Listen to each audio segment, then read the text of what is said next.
This session that we're talking about today is how to build relationships with resistant teachers. Now, I'm sure you saw that title and you came right for us because you knew that you needed this session.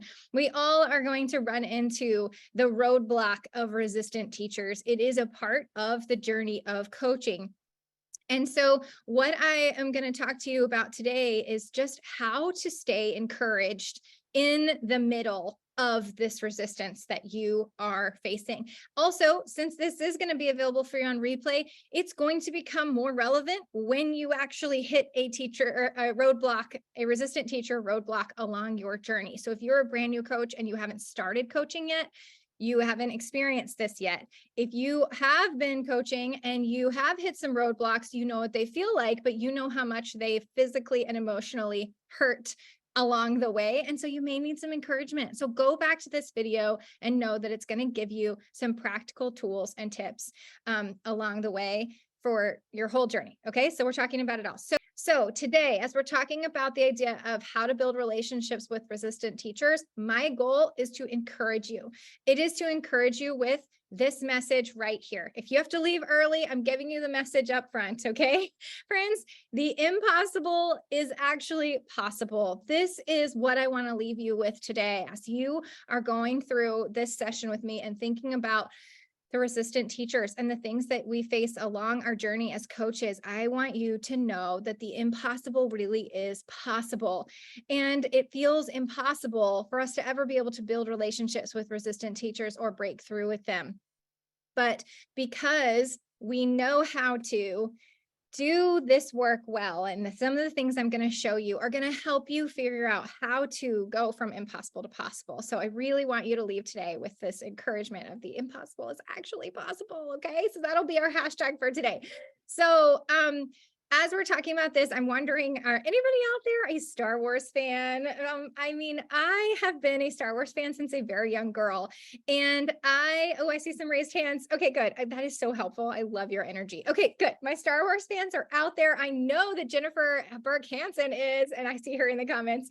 And so I had this poster in my room growing up, and it like literally says on it that everything I ever needed to know. What does it say? All I need to know in life, I learned from Star Wars. And at the bottom, it had like all these different little quotes from Star Wars, like do or do not, there is no try, right? So, but I put this on here because I am about to give you a little Star Wars metaphor, because all that I need to know about coaching, I learned from Star Wars. And I think this is going to be really helpful for you as you are thinking about building relationships with resistant teachers, to have this like anchor point and visual of the story of Star Wars to go back to. I think it will really connect for you in ways that will be able to kind of like carry with you into your school year. So give me just a minute here while we do a little Star Wars storytelling. Okay, are you ready for Star Wars storytelling? Okay, here we go. All right, so it all starts with the worst enemy in the galaxy, Darth Vader. Okay, so him and the Emperor, right? But we have the worst enemy in the galaxy, Darth Vader, who will never change, right? We know that this enemy is unchangeable. He has gone after and killed all of the Jedi. He has erased the Jedis. He is on a mission to be the only one left. And so this enemy is unchangeable. That is absolutely who he seems to be. So when Luke Skywalker has to go and rescue his friends, he has to face this enemy face to face. And he ends up realizing and finding out this very important truth, that when you fight the worst and most evil enemy, you lose an arm. It's a very, very bad situation when you are fighting the worst enemy and you are Luke Skywalker and you are not fully trained, really. You are only somewhat trained. You lose an arm when you fight the worst enemy, the most evil enemy. And so you realize in that moment that the fight is just not worth it. Like he's way too evil. He's never going to change. I am not going to be able to defeat him because I am just a learning Jedi who is just growing. I lost my arm I'm never going back into this situation again. And the fight is just not worth it. And so that's what Luke lands with at the end of this second of this original trilogy. I'm talking about the original trilogy for those of you who are out there and don't know. The second movie, he ends this moment, but he also has something revealed to him, something very important revealed to him in this same moment, which is that Darth Vader is actually his father. Dun, dun, dun. Okay, so this very important piece of information starts to change his perspective a little bit, because even though the fight is not worth it, there is a connection. There is something there with this evil enemy that he will never defeat. So in his processing, and also Luke is trying to become a full Jedi. He's only a trainee. And then he really wants to kind of come into the full Jedi, right? He's going to complete his training. And so he goes to see Yoda. And Yoda is his mentor who is giving him all the training. And Yoda tells him that he is going to have to face Darth Vader again. Even though he lost an arm to Darth Vader, he's going to have to face him again. And Yoda advises him that the best way to go into it is to kill Darth Vader. And then shortly after this, he talks to Obi-Wan Kenobi, who gives him the same, another mentor of his, who gives him the same advice. He says, you're going to have to face him and you must kill him. And Luke says, I cannot kill my father. He says, I will not. You would think that the two men who are the pacifist Jedi would be able to give Luke a better plan than go in, fight him again, and kill him. Well, they don't give him a better plan, but he knows in his heart that he's not going to kill Darth Vader. This is his dad.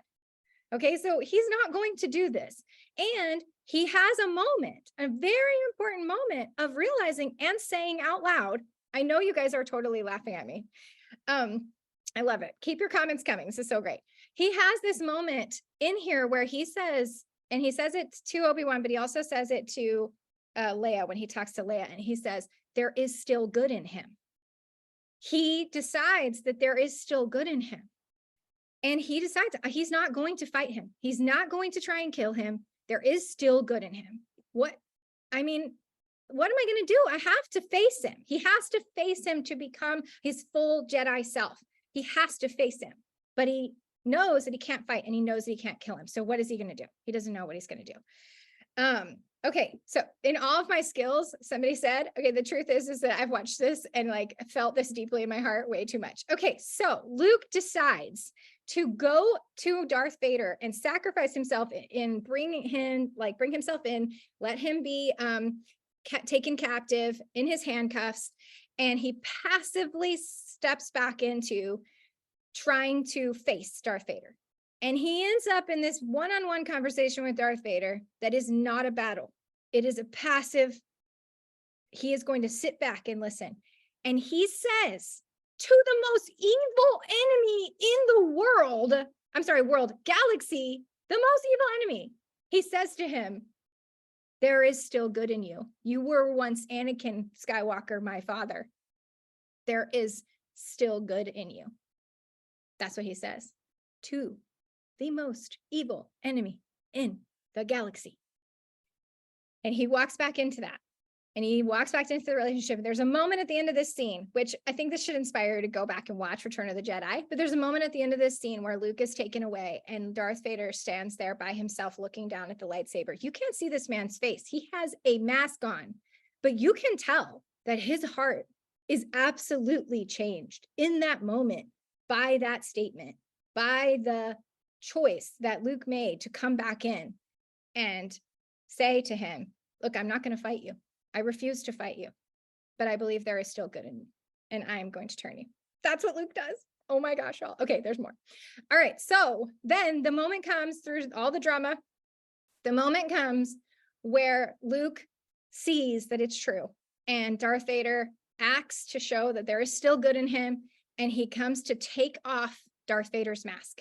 He's not unmasked at any other point in the movie, except like a little bit of the back of his head, right? And so he takes off Darth Vader's mask, and Darth Vader is 100% changed and transformed in this moment back to I mean, as crazy as it is, because he really is the most evil. Back to, he's redeemed in this moment. That's why I've always loved this moment in this story the most. Like, the redemption of Darth Vader is so powerful. But the mask comes off and he sees his true father. And then Darth Vader says, "You were right about me. You were right about me. Go tell your sister you were right. And that there was still good in this man who was the most evil man in the galaxy." And so if you think that the impossible, unchanging enemy will never change, I want you to remember that even Darth Vader changed. Even Darth Vader softened his heart and was redeemed. And in the journey of realizing what we are supposed to do, responding and realizing what we're supposed to do with resistant teachers, we have to remember that the impossible really is possible. So here are some things that Luke was doing, okay? These are some things that Luke was doing. He was making choices along this process.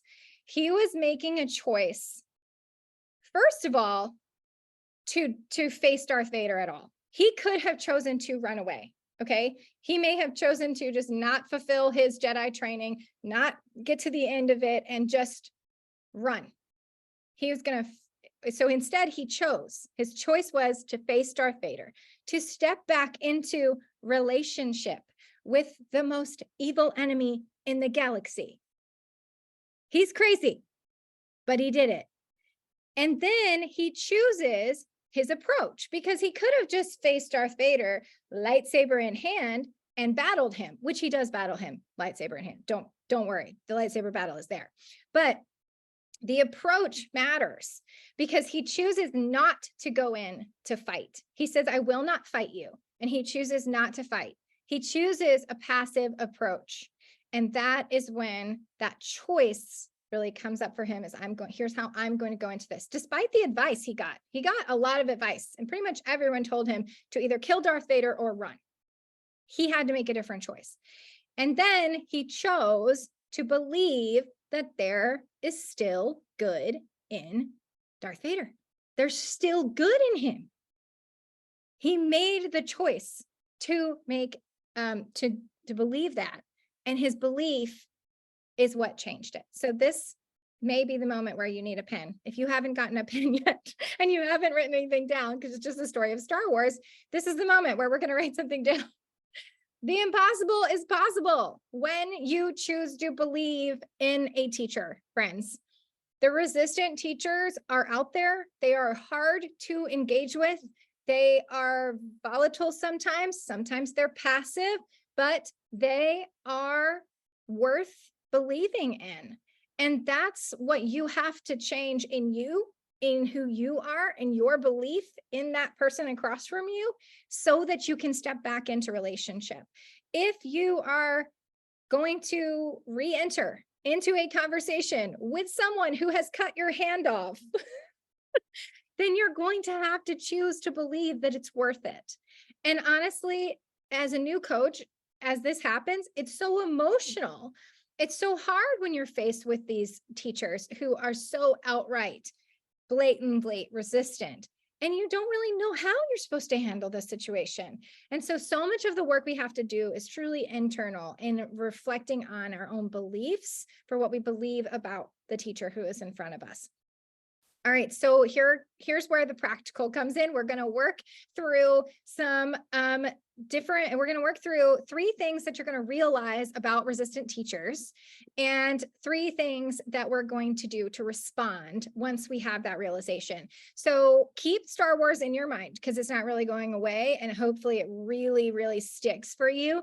But I really want you to also walk away with, like, here's the things I want you to realize about what's really going on, and then here's how I want you to respond when it comes to building relationships with resistant teachers. Okay, so you need your pen now, and really on your piece of paper, all you need is a T-chart. I mean, just a good old write your T-chart on the paper moment. So grab your paper, write your T-chart. Love this. Yes. Okay, good. So I'm seeing some good reaction to the Star Wars metaphor. Love it. So we're going to realize some things, and then we're going to respond to resistant teachers in a certain way. So I'm hoping you're about ready. So for our first realize, we're going to talk about how relationships and trust building, these two very important things that we're going to do with resistant teachers, relationships and trust building, take time.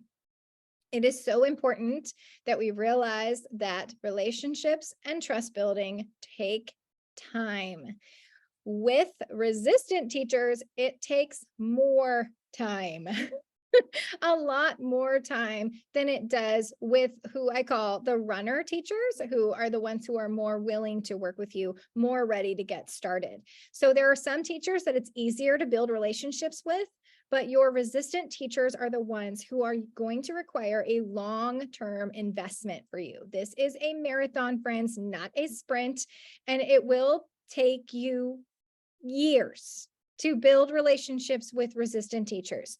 So be patient with the process, and is a very important piece. So as I think about resistant teachers, I kind of put them on this a little bit of a spectrum, just so that we can kind of see, like, when you're thinking about who these resistant teachers and who you're faced with, sometimes you can have a much more passive style of resistance going on, the kind where they go into their classroom and they close their door, and then they continue to do what it is they've been doing for a long time, and they don't respond to the change that's being asked of them. That's, definitely one form of resistance. And then there's kind of somewhere in between where you get a little bit more passive, a little bit more vocal, and then you get the far end of the spectrum where you have the much more aggressive resistors, the louder resistors. And this is helpful for you to kind of understand, like, this resistance can show up in a lot of different ways. And so as you're thinking about building relationships and the time that it takes to build relationships, then you'll really want to, sometimes the passive ones are harder to build relationships with. And it just doesn't, this just hard either way, is whichever side they're coming in on. But I love Brene Brown's metaphor of the marble jar. And it really has become an anchor for me. I teach it in a lot of my sessions. So if you're used to hearing me talk, you'll have heard this before.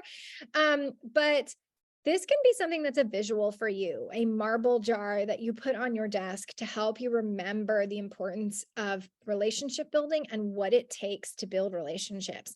So Brene Brown is a social researcher, and she's, written a bunch of books, but she wrote Dare to Lead as a leadership book. And she talks about this moment where she realized in her research that trust is in fact earned in the smallest of moments. It is not earned through heroic deeds or even highly visible actions.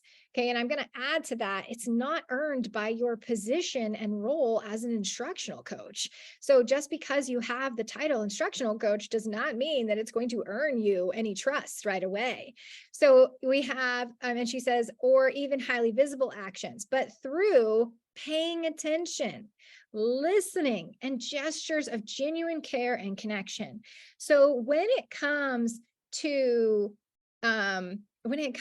building relationships with resistant teachers, you have got to get your marble jar in your mind, because you have to realize that it's going to take a lot of marbles in this jar before they are ready to trust you.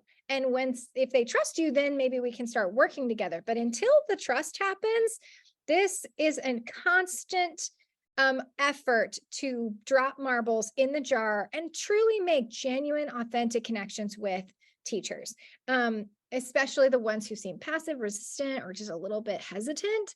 These are the ones that you need to get to know personally way before they're ready. And I've just seen this in my own experience and with resistant teachers.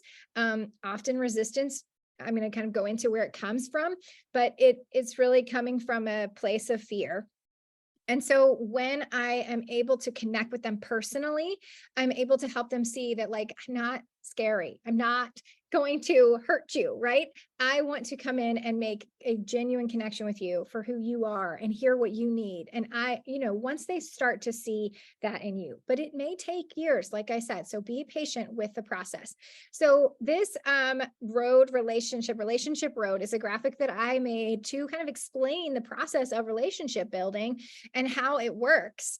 And especially if you're a new coach walking into a new school and you have just met people for the first time, it's going to take a while to get there down this road, because the road of meeting anyone, any person that you meet or build a relationship with, starts with meeting them, getting to know them, and introducing yourself to them. Just even if you met somebody at the pool or at church or wherever. And then the process continues with connecting to show this authentic and genuine care and concern.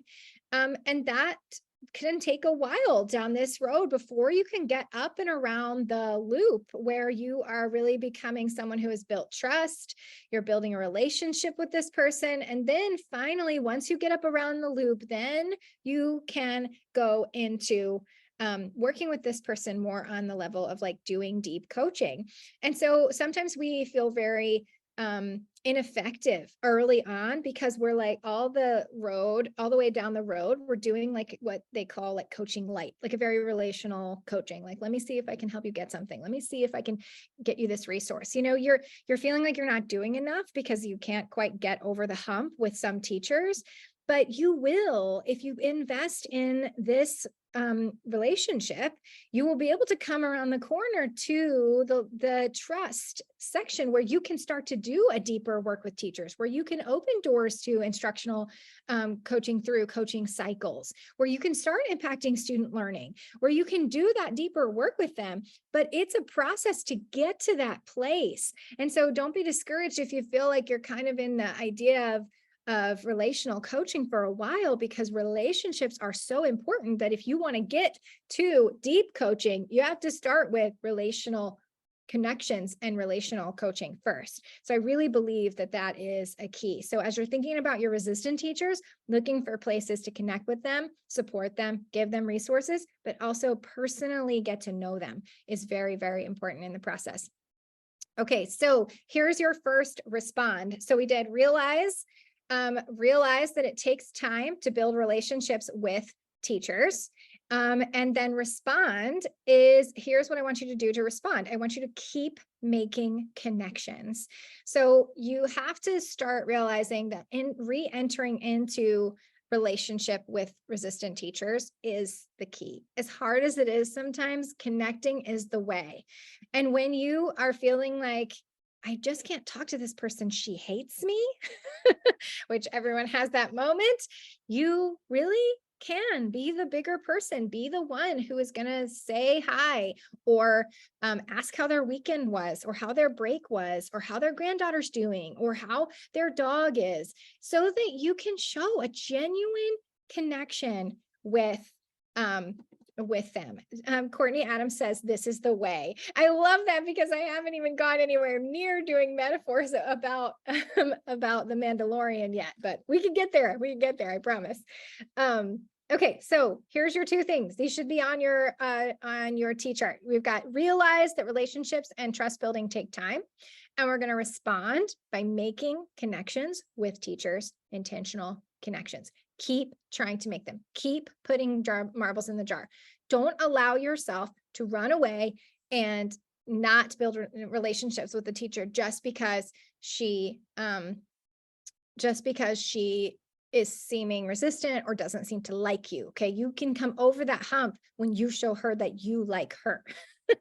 And I've had so many of my Breakthrough Circle members come to me with this, and I talk through it with them. And every time that I coach them to go back into relationship with a resistant teacher, they have been like, I just can't. And when I hear back from them and they say, okay, Allison, I did it. I said hi to her in the meeting. I talked to her again. You start to see breakthrough time and time again because of the investment of time and genuine care that you put into teachers. So, okay, I'm seeing some of these comments here. It's very intentional and such a good point. Okay, perfect. All right, so that was our first realize relationships take time. Respond by stepping back into relationships and making connections. Okay, so then the next thing we need to realize is resistance has a source. There's something going on behind the scenes around here. This whole resistance thing, we think that it is really like they don't like us. Like, I mean, I tell you, that's my first reaction that I had when I had a terrible bout of resistance when my first year as a coach. I was first to say, like, they don't like me. And it's a terrible moment. You really hate that this is terrible. You're going to be a terrible coach. I'm not going to be, you start blaming yourself. But there's something more going on underneath what is here. So getting back to the Star Wars metaphor. Yes. Okay. There's something behind the mask. So write that one down because it's going to be your mantra next time you run into a resistant teacher and you feel like you will never be able to build a relationship with this teacher. I want you to remember that there is something behind the mask, because with the Star Wars metaphor, if we went way into the other starts of the story and all the things you need to know about who Darth Vader really is, underneath this evil man who has turned into more machine than man now, as Obi-Wan says, who is the most evil man in the galaxy, is just this kid who was so broken and so lost over losing his mother, and that he couldn't save her, and that he couldn't save his soon-to-be wife, or his wife, that he turned to the dark side to try to save them. And so you have to know that everything that was going on in this scenario was just a broken-hearted man under the mask. And it came out really evil, and it came out really terrible, and there's no justifying what he has done, but there's something under there. And what is under the mask is a broken man. And if we think that it's always just what we see on the surface, the mask, then we're really missing something. And it's going to make it really hard for us to build relationships if we only see the mask. We have to realize what's going on behind the mask. I'm seeing some comments here. Ooh, that was deep. Something behind the mask. Love the connection. I feel the need to buy a Star Wars t-shirt to make me think of all these concepts all year long. Like I said, you're going to want to watch this one again and have a Star Wars, kind of poster out. Maybe I can make my graphic about all things about coaching for you so you guys can grab that. Yes, absolutely. So you got to really know what it's like under that mask. All right. So we've got Michael Bungay-Stanier says the same thing in a different way, friends. He says, Michael Bungay-Stanier wrote The Coaching Habit. If you're not familiar with this book, it's the first book that I recommend to new coaches when they come into the NewtoCoaching group. It is a fabulous read about coaching, and it is not about instructional coaching. It's about coaching, which helps you get a better idea of what a coach is really supposed to do. So perfect. If you haven't read it yet, put it on your Amazon list. But he says, when people start talking to you about the challenge at hand, what's essential to remember is that the problem they're laying out in front of you is rarely the actual problem. So he really emphasizes the idea of looking for the real problem as a coach. And whatever they bring you on the surface is very rarely the real problem. It's just the excuse that they're bringing. And so when you're trying to build relationships with resistant teachers, you've got to know as a coach, and you've got to start discerning. You've got to have this discerning nature to know that anything that they bring you, there's a little bit more going on under there. I'm pretty sure there's something underneath the mask, and there's a real problem hiding underneath. And most of the time, the real problem is this fear of change. Now, it's not always, but it usually comes down to it. I mean, we all have our moments of fear of change, and change is really hard, and like we understand it. But I feel like as coaching, as coaches, we are sometimes more comfortable with change. We were fine with changing our own classroom, but when it came down to it, it wasn't this big resistance for ourselves. So we don't always understand the resistance that comes from other teachers, because we were quick to, how many ideas you got? I'll put them all in place tomorrow, right? Like you were quick to accept and adopt change, whereas not everybody is like us in that way. So this is from one of my other favorite books, Quiet Leadership, which is again about coaching, but not about instructional coaching. And it has a really great way of explaining the things that are going on in the brain.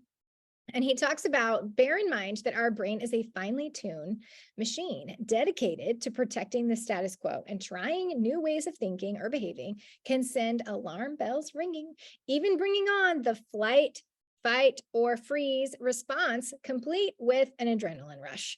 So you have to know that a lot of what is happening here is that you are an agent of change. You are the one who is helping bring a new initiative, or put in a new curriculum, or help teachers adopt a new process. Whatever it is, you kind of represent this idea that is being asked of you of change. Even though it's not you asking them, it's you helping them. And so they don't want to make that change. And so their response is usually a very emotional response to the fear of change. And you are kind of like the messenger who is getting shot when she delivers it. You deliver a message and don't shoot me, I'm just the messenger. Well, it's going to come at you. And so sometimes the resistance emotions really just come at us. And we, ironically, in a weird way, and I know I've talked to this about some of my breakthrough circle ladies, is because we are the safe person, because we are safe with them and they do know us, sometimes they're actually more willing to express their anger straight at us. So know that there's something going on underneath the surface, and that you are the messenger and they are ready to shoot you as the messenger. And it's really this response to change. So absolutely, I used to get a line with teachers, don't shoot the messenger. Somebody used to say that. Okay, good. Okay, so another book, not that you need every book in the box, but I do want you to know where I'm getting some of these thoughts from. Another book that is so fabulous to explain change, so good, is called Switch by Chip and Dan Heath. Another great read, like a fast read, great metaphors in there and stories. But they say that there are three things that are really what's going on behind change. And they say that what often looks like a people problem is actually a situation problem. So sometimes when we're analyzing what's really going on, what seems like a people problem, it's actually this person is actually more situational. Or also he talks about clarity. And then number two, what looks like laziness often is exhaustion. And this comes from the fact that our brain can only handle so much change at once. And we have to use all of our power, our brain power, to like keep working through changing and doing it a new way. It's so hard to stay in the new way. I mean, think about the last time you tried to take like a diet or change something about what you were doing, or even like change your route to the way you drove to work. Like this requires attention and focus. And our brains don't like to give attention and focus. So it gets really tired really easily. So what looks like laziness is actually exhaustion. When they revert back to the thing that they've always done because they know how to do that, it's because it's taking a lot of their brain power to keep trying to do this change. And so you may have to step in and help them in a different way. And this book has a lot of different ways you can do that. So I highly recommend it. But what looks like resistance, outright resistance, is often a lack of clarity. Friends, this statement right here, what looks like resistance is often a lack of clarity. You need this like on a bulletin board in front of you, because they really just need more clarity. They need to understand what is expected of them. What do they need to do? What exactly do I need to do? What do I need to do? Those answering those questions for them will help to lessen the resistance. But if you're running away from them because they're resistant, scary, and they're the most evil person in the galaxy, and you're not willing to step back into relationship with them, then you can't be the one to bring clarity for them. And so you need to realize that you can actually help with their resistance by sitting across from them, re-entering into the conversation and saying, let me hear your confusion. I want to hear your confusion. I want to help bring clarity to that. So yes, okay, good. They're loving this. Clarity precedes competence. So true. It's better to always give people the benefit of the doubt. Okay. So this chart is so great.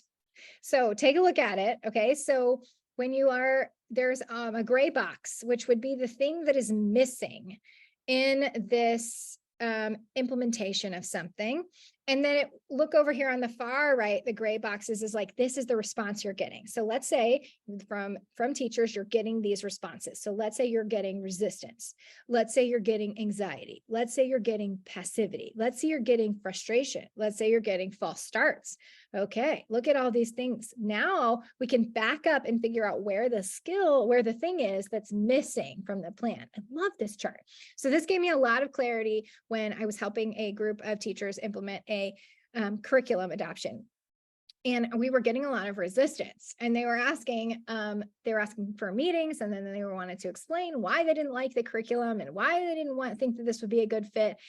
And it was this interesting resistance that didn't make sense to me. I was very confused, and I was trying hard to listen, but I was really confused. But looking back at this chart, I realized oh my goodness, it's this square right here that we were missing. And it was the buy-in. And when I reflect on how we rolled the curriculum out, it was a little bit faster than maybe we should have. And so we didn't spend enough time on the why behind the curriculum. And there was still a lot of learning for the teachers to do around the new components of the curriculum. And so I think we just slipped, buy-in just slipped right through the cracks. And I looked at this and I went, oh my goodness, they don't buy into this. They don't understand it. We've got to go back to square one and look at this again. And it was so helpful for me because I could step in back into relationship with them. And I could say, hey, let's talk about why we're doing this. And that really helped me. And then I've also experienced anxiety. So look at the one that says anxiety. This is one that I experienced too with helping a teacher kind of adopt a certain model that we were trying to do around small groups. And I was trying to work with her on it. And every time I saw her, she was just swirling and swirling. And she would come to me and she would just tell me about all the things that's just not working. It would just be anxiety. And it would be that anxiety that never comes to an action. It would just be swirling and swirling. So that's why I call it swirling.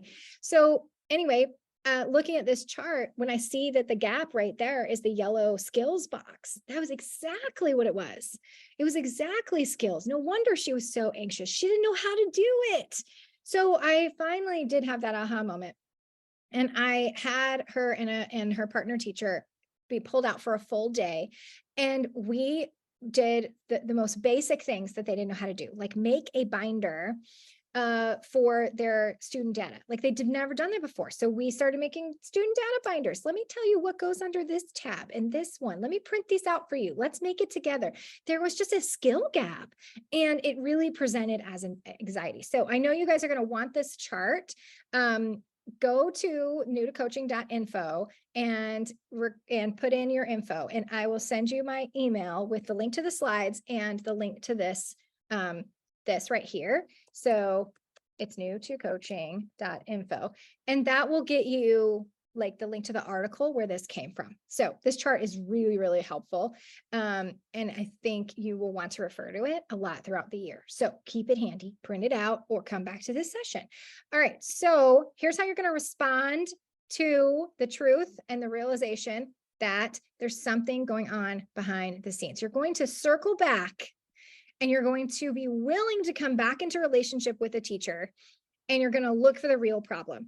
When you have a tough interaction with a teacher, and you get your arm cut off, you have to realize that you've got to circle back. And that's the hardest part. It's the hardest part. But I promise if you can come over the hump and choose to circle back and step back into conversation and relationship, you'll start to see the real problem. And if you come in with a new perspective of believing that they are worth it, it will really change everything for you. So here's the next thing on your T-chart that you're writing down. Okay. So you've got relationships and trust building take time. So you're going to keep making connections. Resistance has a source. There's something going on behind the mask. So you've got to circle back. You've got to be willing to step back into relationship, and you've got to look for the real problem. The idea of circle back also does come from Brene Brown's book, Dare to Lead. So she talks a lot about that idea of circle back, and it's really, really good as a strategy. Take a break, reflect, think, process, talk to people. And that's what's going to get into the next one. So I'm going to keep going with this one. Okay. So the next one that you're going to write down. So our last one, we're about to wrap up. I'm trying to be within time here. Is that you have to realize that resistance is a really, really loud minority. And I didn't say majority. I said minority. Resistance is a very, very loud minority, which means you only have a few resistors. They just seem like a lot. So they're, like we were talking about with this resistance spectrum, you have the different ones who are on the different places in the spectrum. And some are passive and some are a lot more loud and resistant and aggressive. And when you have this aggressive resistance, it feels very emotional from them and for you. Like you are hit with your own emotions when this happens. You're angry, you're mad, you're venting, you're calling somebody and telling them, giving them the business because you're like, I'm so mad what happened today at work. I can't believe you can't sleep because you're just thinking it through, right? This actually creates what they call the vividness bias. So when your emotions get really heightened, your brain remembers that. It's like, ooh, this is a really strong emotion. And it obviously it's a minority. Isn't that what it says on the slide? Yeah. Okay. I was like, did I write it wrong? It's a minority. Okay. So the vividness is actually your brain spending all this time processing, thinking about this, being angry. It is actually allowing you to create a vividness around this resistance. And your brain is really thinking that it is so bad and it's so terrible, but it's really just the vividness of the emotional interaction of this. And so you just remember the part that is the hard part. Okay. So squeaky wheel is the one that you give the oil. That is exactly right. Right. It becomes super vivid and the squeaky wheel, and it doesn't go away. And you don't feel like you can break free because if this one person thinks it, then they all must think it. So you assume that. Okay. But you've really got to get around that vividness bias, okay? Because when it comes to resistance, it is very much likely that it is the minority, not the majority. So when you look at these percentages and how they go around a circle, I want you to visibly look at them, okay? And assuming that your minority is your resistance, your 10%, your 5%, maybe your 25%, okay? That means, look over on the other side, that you have the 50%, the 80%, the 75% is a lot more than your 25%. So which of these two do you feel like you need to put your energy towards? Do you need to put your energy towards the ones who are just 10 or 25% of the group? Are they going to take all your energy? Or do you think you should put your energy towards the 50% who is not resistant, the 75% who is not resistant, the 80% who is not resistant, or at least the ones who are not outwardly resistant? Where should we put our time and attention as coaches? And this is something that I really want to leave you with as a way to encourage you that the impossible is possible. Because if you are stuck in impossible, it's impossible to change these teachers. It's impossible to get there. We'll never change them. If you're stuck in that place and that thinking, then you really are going to struggle as a coach because you're going to miss that you have the 75% of them who are more open, who are not as resistant, who could be working with you, who could be more open and embracing of whatever it is that you're trying to work on. And you will be fueled by them as well. So I do kind of have a name for this group of people. I call them the runners. It comes from Ron Clark's book, Move Your Bus. But this idea of going and looking for the teachers who are out there who want to work with you, this is a response. And it's an important response as you try to build relationships with resistant teachers for a couple reasons. Number one, you're practicing, this response is to go and practice relationship building with runners. Like if you are new to coaching and you're never even done this relationship building thing, you've never done this coaching thing before, you've never had a coaching cycle, you've never done the work, but all you're doing is being like focused on and thinking you should work with and fix the resistant teachers, then you need to respond by going over and experiencing relationship building and coaching cycles and deeper coaching work with runner teachers, because that's going to help you build your skills at relationship building and realizing that like, I can do this. I can actually coach this person. So it's actually a skill building response where you're like, look, I got to put this person aside, this resistant teacher who I'm not giving up on. I'm just not going to allow myself to only focus on her. I'm not going to allow her to keep me up all night, like just swirling in my head. I'm going to respond to practicing relationship building with the runners. And the other thing I was going to say about this too is that I had a team of 4 teachers recently come and be very resistant about an adoption. And so we were working on something and they came and they wanted to talk about it. And I realized in the room that there were only 1 or 2 of them who were really even being very vocal. And so I had that vividness bias. I left really having that vividness bias, but I went and I met with each of them individually. This is really important. If you are working with resistant teachers and they're in a group and you feel like afraid of them as a whole group, then I would highly recommend working with them one-on-one and talk to them one-on-one and see if you can hear something different from them. Because when I broke it off and met with them individually, I realized that there were really only 2, maybe really just 1 of them who was really a loud resistor. The other ones just had a lot of questions and they were seriously genuine. They weren't resisting, but they needed to know things so they could understand. And it was so much easier for me to come back in and practice relationship with the ones who were not as outwardly aggressive so that I could go back into the relationship with the more outwardly aggressive one and say, okay, I need to hear your thoughts. I talked to your teammates and this is what they told me. So tell me what you think. I need to hear from you. So the conversation actually gets better when you get better at having these conversations. So I really recommend that you think about going and looking for these teachers who are going to be this response for you. Okay, so here's our 3 things. We're wrapping it up. Make sure you wrote them down. If you want this slide and all of the slides, then you can go to newtocoaching.info, scroll all the way down to the bottom, put your name in the form, and it'll pop it into your email. Okay, so these are the 3 things. We've got relationship and trust building take time. So you need to keep making connections. Resistance has a source. There's something going on behind the mask, and you need to circle back and look for the real problem. And resistance is a loud minority. Practice relationship building with the runner teachers who are more willing to work with you. And so we really learn from Darth Vader and Luke's story here. We really learn from them, really learn from Luke about how to make the choice to re-enter into relationship with a resistant teacher, even when it's hard, even when we're not sure that we can do it.